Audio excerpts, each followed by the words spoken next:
नहीं, ब्रॉडशीट की फाइंडिंग नहीं है कि शरीफ खानदान के $800 मिलियन के असासे हैं। उन्होंने कहा कि जी पाकिस्तान में जो जेआईटी है उसने ये बताया है, और उसको फैसले में इस्तेमाल करते हुए आर्बिट्रेटर ने कहा कि मुझे नहीं लगता ये $800 मिलियन रिकवर होंगे, इसमें से $100 मिलियन रिकवर होंगे, जिसमें से $20 मिलियन दे देने चाहिए। तो ये जेआईटी जिसका मकसद था मुल्क में पैसा लाना, उसको बुनियाद बनाकर बरतानिया ने पाकिस्तान पर पेनल्टी लगा दी है कि जी पाकिस्तान दे। देखें, इसमें जो रिपोर्ट है, जिसकी रिकमेंडेशंस हैं, ये आपको बिल्कुल 2 दिन में, क्या है मतलब है कि कल शाम तक इंशाल्लाह या मैक्सिमम बाय परसों मिल जाएंगी। तो ये सारे जो पहलू हैं ये हमने ये देख रहे हैं और कौन को बताना है, बिकॉज हम यही समझते हैं कि जो हमारी पार्टी का जो एक बुनियादी नुक्ता है, जिसमें कि हम यही कहते आए हैं कि इस मुल्क में अभी भी जो हम इसको कोरिलेट बिल्कुल कर सकते हैं कि जो पीडीएम अभी कर रही है ये किस लिए कर रही है, ये मकसद यही है कि प्रेशर डालना। पिछली हुकूमतों में भी प्रेशर हुआ, और वो लोग जिन्होंने कि इस मुल्क में अब इस मुल्क की दौलत को लूटा था, बाहर असासे बनाए थे, उन्होंने अपने पॉलिटिकल एक समझौता करके और उनको एनआरओ दे दी गया जस्ट बिकॉज कोई पॉलिटिकल एजिटेशन शुरू हुई। लेकिन वो उस वक्त के जो रूलर्स थे, जो भी लीडर्स थे, चाहे वो जनरल मुशर्रफ क्यों ना हो, वो प्रेशर में आ गए और उन्होंने एक एनआरओ दे दिया अपनी हुकूमत को बचाने के लिए। उन्होंने एनआरओ दे दिया अपनी हुकूमत बचाने के लिए, मगर आपको इस वक्त कौन रोक रहा है वो सारा पैसा वापस लाने के लिए? 2019 में 190 मिलियन पाउंड आप लेके आए ना मलिक रियाज साहब के, उसी तरीके से अब ये क्यों हो रहा है कि पाकिस्तान से उल्टा $60 मिलियन बाहर जा रहा है? आप क्यों नहीं लिखते, जिस तरीके से मलिक रियाज के पैसे वापस लाए हैं, कि जी हसन नवाज और हुसैन नवाज के नाम दें, उनको बताएं कि उनके कौन से बैंक अकाउंट्स हैं, और वहां पर एनसीए जो तहकीकात करके वो पैसे वापस भेजे। उनके पैसे आप क्यों नहीं ला पाए हैं? अगर उनके वाकई बरतानवी कवानीन के तहत ऐसे असासे हैं जो वो एक्सप्लेन नहीं कर सकते, तो उनके पैसे क्यों नहीं ला पाए आप? नहीं, देखिए, मेरा तो सवाल ये बनता है शाहजेब के, देखें ये सिर्फ ये इस $60 मिलियन की बात नहीं है। आपने तो ये भी देखा होगा कि जब पीपल्स पार्टी की हुकूमत थी और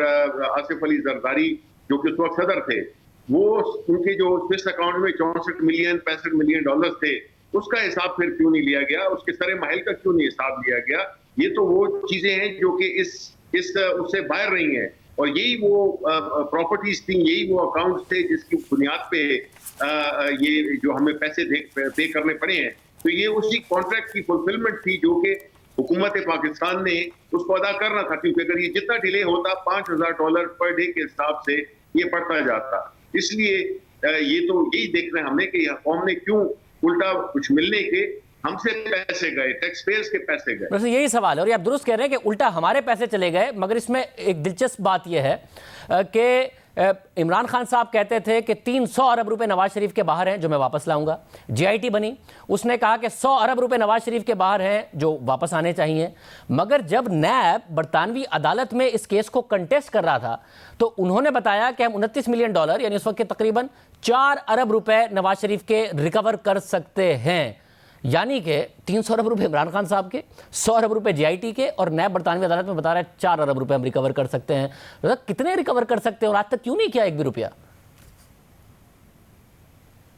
नहीं, देखें, वो बात तो बिल्कुल ठीक है, लेकिन एक्चुअली हुआ क्या है, वो यही हुआ कि जो ये ब्रॉडशीट के साथ जो कॉन्ट्रैक्ट किया गया था, असल चीज तो वो है, कुछ उन्होंने आइडेंटिफाई किए, और जाहिर है कि उन्होंने हमारी जो आर्बिट्रेशन कोर्ट का जो फैसला है वो भी इसी बुनियाद पे है कि उन्होंने इस कोर्ट को, वो जो कॉन्ट्रैक्ट हुआ था उसको भी साथ रखा,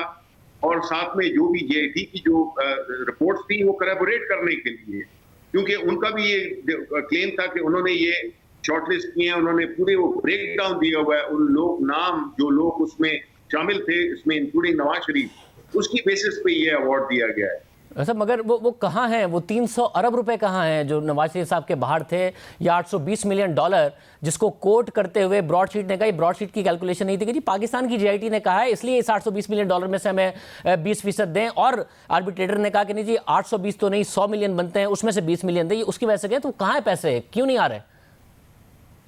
नहीं, वो बात यह है कि ये सवाल तो अजीब है। इस दौरान में जबकि सब कुछ हो रहा था, देखिए ये पिछले 20 साल की कहानी है, और उस वक्त किसने इन चीजों को मिस हैंडल किया, किन के लोग गए वहां पे ये उनके साथ नेगोशिएट करने के लिए कि $25 मिलियन आप हमसे ले लें और इस केस को खत्म करें। ये तो जाहिर है कि कॉन्फ्लिक्ट ऑफ इंटरेस्ट था कि आप पहले जो 2008 से लेकर वो जो एनआरओज में ले, उसकी बुनियाद पे जो केस था, चूंकि इस कॉन्ट्रैक्ट में एक क्लॉज ऐसी थी जिसमें कि उन्होंने वन साइडेडली, अगर वन साइडेड होता तो ये कब का विड्रॉ कर चुके होते, लेकिन चूंकि ये एक ऐसी क्लॉज थी हुकूमत पाकिस्तान ने डाली हुई थी कि ये कब इसको आप वो रखेंगे, वन साइडेड आप टर्मिनेट नहीं कर सकते हैं। तो ये तो इन्होंने जाके अनऑफिशियली ऑफिशियली जाके अपने ऑफिस को यूज किया और ये जो इन्वेस्टिगेशन चल रही थी उसको सेबोटाज किया इन्होंने। शिवली साहब, आपने मुसवी का जिक्र किया कि उसने $25 मिलियन का जो क्लेम किया कि नवाज शरीफ का एक भतीजा या भांजा आया था जिसने अपना नाम अंजुम डार बताया था, और फिर उसने बाद में मुवैयना का लफ्ज़ भी इस्तेमाल किया। मगर अगर उनका ये दावा ठीक है जो आप कह रहे हैं, तो फिर उनका ये दावा भी ठीक है कि जब आपकी हुकूमत को बताया कि $1 अरब का शरीफ खानदान के बाहर बैंक अकाउंट मौजूद है, तो कुछ दिन बाद ही हुकूमत पाकिस्तान की तरफ से एक बंदा पहुंच गया। उसने कहा मैं इंटेलिजेंस इदारे से हूं, और जनरल मलिक अपना नाम बताया और कहा कि इसमें से जो तुम्हें 20% मिलेगा उसमें से हमारा कट क्या होगा। देखिए, मैं आपको बताऊं, हमारी जो कमेटी है उसका मैंडेट क्या है और हमने क्या सोर्स वो करना है। आया हमने इंटरव्यूज को यूज करना है, जो कि मेरे ख्याल में कि दुरुस्त नहीं होगा, इसलिए कि जो एक्चुअल फैसला है वो जो कि लंदन की आर्बिट्रेशन कोर्ट ने दिया है, पूरा जो फैसला है मुफस्सिल फैसला है, उसकी बुनियाद पे हम इसकी तहकीकात करेंगे, इसमें रिकमेंडेशन देंगे। उसमें हमारा जो मेन सोर्स और डॉक्यूमेंट है वो कोर्ट की डिसीजन है जो कि लंदन में दी गई है। वैसे मुझे एक दफ़ा फिर ये बता दें कि अनएक्सप्लेन्ड वेल्थ ऑर्डर के जरिए आप क्यों वहां पर पैसे नहीं लेके आ रहे। हसन हुसैन का नाम दें, नवाज शरीफ साहब का नाम दीजिए, जैसे आप 190 मिलियन पाउंड लेकर आए थे वैसे ही उनके पैसे क्यों वापस नहीं लेकर आ रहे। अगर इस केस से नहीं आए उस वैसे लेकर आए, वो भी 6 महीने में हो गया था काम। नहीं, देखें, वो तो हम करेंगे। ये इस वक्त तो बात हो रही है इस पर्टिकुलर कमेटी की, जिसको के ब्रॉडशीट का जो फैसला आया है उसकी बुनियाद पे ये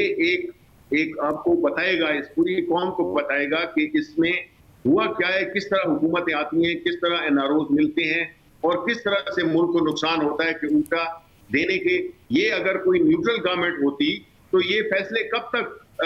और भी कितने डिस्कवर हो चुके होते और अब तक ये पैसे भी पाकिस्तान आ चुके होते। या तो ये एस्टैब्लिश करेगा या फिर ये एस्टैब्लिश करेगा कि पाकिस्तान में कैसे अवाम को हमेशा एहतसाब का नारा लगा के बेवकूफ़ बनाया गया और फिर एहतसाब के नारे पर अपनी सियासत को चमकाया गया, पॉलिटिकल विक्टिमाइजेशन की गई। JIT ने बताया $820 मिलियन हैं, नैब ने जाके बरतानवी अदालत को बताया कि नहीं $29 मिलियन रिकवर कर सकते हैं, इमरान खान साहब ने 300 अरब रुपए बताया, अनएक्सप्लेन्ड वेल्थ ऑर्डर के जरिए कुछ नहीं आया। दोनों में से क्या बताएगा? ये हमारा जो बेसिक मैसेज है, इस जो ब्रॉडशीट से हमें निकलता है कि इस मुल्क को जो 2 हुकूमतें जो रही हैं खास तौर पे, और उसके अलावा और भी कैरेक्टर्स हैं, बिकॉज लिस्ट तो 200 बंदों की दी गई थी, उन लोगों ने किस तरह से इस पूरी इन्वेस्टिगेशन, क्योंकि आपने एनआरओ दे दिया था, वो लोग दोबारा सियासत में आए, दोबारा हुकूमतों में लाए गए और उसकी वजह से उन्होंने इस मुआहदे को सबोटाज किया है। अच्छा, उन 200 में से देख लीजिएगा कितने तहरीक इंसाफ में हैं, कितने रह चुके हैं, कितने आपके इत्तेहादी हैं और कितने रह चुके हैं। देखिए, हम तो 2 साल 30 महीने हुए हैं ना हमें। ये तो एक इशू था जो कि 19 साल 18 साल से उनकी हुकूमतों में चल रहा था। हम ये भी बताएंगे कि नवाज शरीफ, आसिफ अली जरदारी और जितने भी लोग हैं जिन्होंने कि इस मुल्क को लूट के बाहर पैसे ले गए और वो पकड़े भी गए, लेकिन उन्होंने अपनी हुकूमतों में चूंकि एनआरओ के बेनिफिशियरी हो गए, वो इस वजह से वो दोबारा हुकूमतों में आए और दोबारा हुकूमतों में आके उन्होंने फिर वही काम किए। ये जिस तरह, ये तो उस वक्त की बात हो रही है, जो 2020 ऑनवर्ड है उसकी तो अभी बात भी नहीं हो रही।